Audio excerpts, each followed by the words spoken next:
Hoje eu quero convidar você a refletir comigo sobre mais uma parábola proposta por Jesus e contada pelos evangelistas.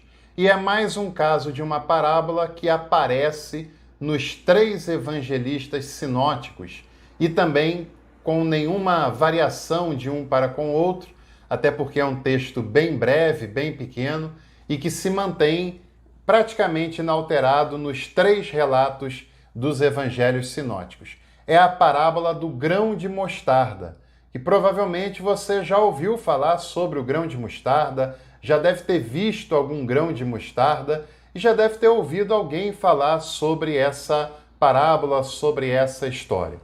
E hoje eu queria tirar alguns minutos para a gente pensar em algumas implicações que essa parábola tem para a vida de cada um de nós.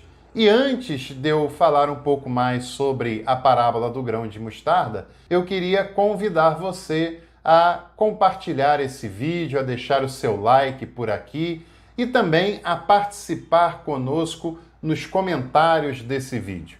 Se você gostar desse conhecimento, gostar dessa reflexão e também desejar que a gente faça outras reflexões sobre parábolas, escreva aqui nos comentários desse vídeo grão de mostarda. São as palavras-chave para a gente se comunicar e entender que de alguma maneira essa reflexão acrescentou na sua vida e que você deseja que a gente fale um pouco mais sobre outras parábolas. Sua participação por aqui é muito importante, ajuda muito esse canal e é claro que você sendo inscrito, deixando seu like, é uma maneira muito eficaz, muito importante para nós, muito simples para você de ajudar, de contribuir com o nosso trabalho e com o desenvolvimento desse nosso canal. A parábola em questão, que é a parábola do grão de mostarda, ela se encontra registrada no Evangelho de Mateus, capítulo 13, do 31 e 32, no Evangelho de Marcos, capítulo 4, versículo 30 ao 32, e no Evangelho de Lucas, no capítulo 13, versículo 18 até o versículo 20. Como você pode imaginar, é uma parábola pequena, né? No máximo tem 3 versículos, e como é um texto que se repete nos 3 sinóticos, é muito provável que ela tenha vindo da tradição de Marcos. Talvez você não saiba, mas Marcos é a base comum dos evangelhos sinóticos. Tanto Mateus quanto Lucas beberam da água, beberam da fonte de Marcos para comporem os seus evangelhos. E é claro que cada um deles também tem tradições que lhes são próprias, mas a base comum dos evangelhos sinóticos é o texto do evangelista Marcos. A mostarda, para quem não sabe, ela é uma hortaliça, talvez não tão consumido aqui no Brasil, na nossa cultura, como é a couve, como é a alface, como é a acelga, mas a mostarda também é consumida, bastante consumida no Brasil, e a mostarda é uma hortaliça de folhas grandes, de folhas frondosas, né, que serve como alimentação, inclusive, aqui na nossa cultura, e que lá na cultura da Palestina daquela época o texto estava se referindo a um tipo de hortaliça um pouco diferente da que nós conhecemos aqui no Brasil. Geralmente, hortaliças, pés de hortaliças, são pequenas, né? Tem meio metro de altura, 1 metro no máximo, mas essa hortaliça da qual a Bíblia faz referência era um tanto quanto diferente disso. Não sei se você já teve a oportunidade de ver um grão de mostarda, se você já teve na sua mão um grão de mostarda. E é realmente um grão muito pequeno. Muito pequeno. Parece um alpiste ainda menorzinho do que um grão de alpiste. Naquela época se entendia que o grão de mostarda era a menor de todas as sementes. Hoje já se sabe que há sementes ainda menores do que o grão de mostarda. Mas, naquela época, o conhecimento disponível dizia que o grão de mostarda era o menor dos grãos, a menor das sementes de hortaliça. E que também, independente de ser o menor ou depois terem descoberto outras menores, o fato é que é uma semente muito pequenininha, mas que quando ela é plantada e quando ela germina e cresce, ela gera uma árvore consideravelmente grande. A hortaliça, como o texto bíblico dizia, depois de crescida, se tornava a maior das hortaliças. Tão grande que, segundo o texto bíblico, servia para abrigar aves que voavam para encontrar nos seus galhos, nos seus ramos, abrigo para fazer ninho e para fugirem do calor. Uma árvore para ter o tamanho e a estrutura para servir de ninho para aves, para pássaros, ela tem um tamanho considerável. Para se ter uma ideia, uma árvore, uma hortaliça de mostarda, essa da espécie que o texto bíblico fala, ela tinha entre 3 a 4 metros de altura. É um tamanho muito considerável, embora mesmo assim não seja uma árvore gigantesca, mas é suficiente para receber aves que voam de vários lugares, fugindo do calor intenso e se abrigam também para fazer ninhos e terem as suas crias. E Jesus nos propôs, e os evangelistas registram isso, de que essa reflexão é uma comparação com o reino de Deus. E isso é uma reflexão muito importante, porque é uma reflexão, de certa maneira, desconfortante para todos nós.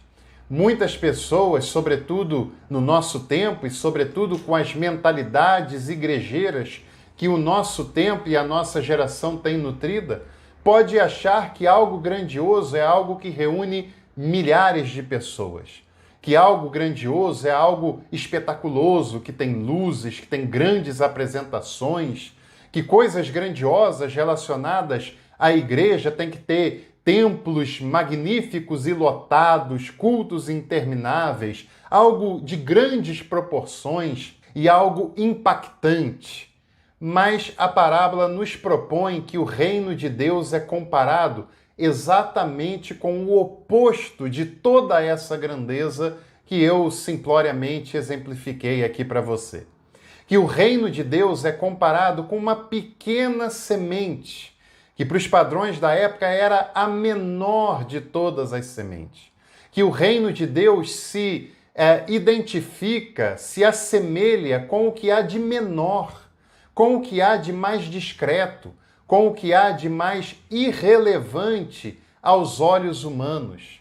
Que o reino de Deus está no que é simples e no que é pequeno. Porque Deus não se impressiona com a magnitude, porque Deus se manifesta na simplicidade do dia a dia, como a semente de mostarda. E esse reino, depois de plantado, ele gera uma árvore que, ainda que não seja gigantesca, mas tem um tamanho considerável com um propósito. O propósito de acolher a todos e todas que procuram nos seus ramos acolhimento, para fugirem do calor, das dificuldades que a viagem, que a jornada dessa vida causa nas pessoas. Para se acolherem a fim de constituir a sua casa, o seu refúgio, o seu abrigo, um lugar propício para descansarem e para gerarem as suas crias, para gerarem vida.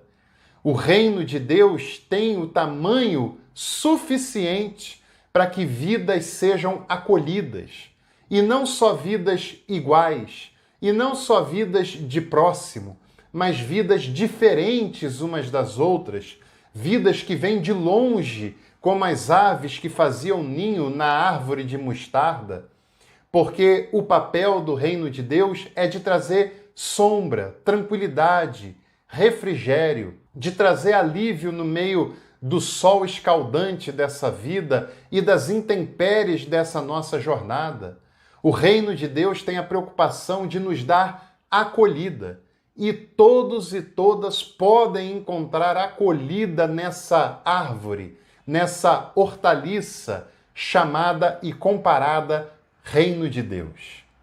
Aliás, é importante pensarmos sobre essas questões, porque essa árvore que acolhe é um sinal da universalidade do Evangelho de Jesus Cristo, da universalidade que faz sombra para acolher a todos que procuram abrigo nas suas folhas e nos seus ramos. E é muito interessante também saber que o reino de Deus, ele nos compromete, sendo eu e você quem nós somos, sendo nós quem formos nós, tendo nós as possibilidades que tenhamos, porque o reino de Deus se compara com a menor das sementes, ou seja, qualquer um de nós, qualquer uma de nós, podemos e devemos ter parte com o reino de Deus. Nenhum de nós tem a desculpa de não fazer parte desta semeadura, porque até a menor das sementes se compara com o seu reino. Até o menor dos seres humanos tem o compromisso, a responsabilidade e o privilégio de semear o reino por onde passa. Se você acha que o reino só se faz com canais de televisão, grandes cultos, mega eventos, multidões, você está enganado, porque o reino é semeado como uma pequena semente de mostarda. O reino de Deus é justiça, paz e misericórdia. E todas as ações que você faz na sua vida, de amor, paz e misericórdia, seja para uma única pessoa, é uma semeadura do reino de Deus. Se você compartilha disso com a sua casa, com a sua família, com o seu cônjuge, com os colegas de trabalho, com os vizinhos, e isso não é falado, é vivido. Vivido de acordo com a justiça, vivido de acordo com a paz, vivido de acordo com a misericórdia, você está semeando o reino de Deus e está produzindo um espaço e um ambiente capaz de acolher essa pessoa que está sendo semeada por você. Capaz de fazer com que essa pessoa encontre paz, encontre alegria, encontre misericórdia, encontre justiça, encontre acolhimento, só por causa de uma simples semente que você lançou. Porque a mostarda, assim como o reino, é a menor das sementes que, quando cresce, é o suficiente para acolher aves nos seus galhos, nos seus ramos. Que você viva o reino de Deus, porque a maneira de nós semearmos é vivendo esse reino, vivendo no seu dia a dia, vivendo com as pessoas que convivem com você, vivendo nas pequenas atitudes, nas pequenas ações, porque o reino não acontece apenas em eventos ou em lugares e horas determinadas. Ele acontece na vida, ele acontece no dia a dia. E a partir do momento que acordamos, já temos a oportunidade e o compromisso de semearmos o reino de Deus. Que você lance a sua semente que se compara ao reino e que você possa contribuir e ser a árvore que acolhe, a árvore que dá refrigério para todos e todas que procuram esse abrigo, independente de quem sejam essas pessoas, porque no reino de Deus há espaço e acolhimento para qualquer pessoa que queira encontrar refúgio nos seus ramos.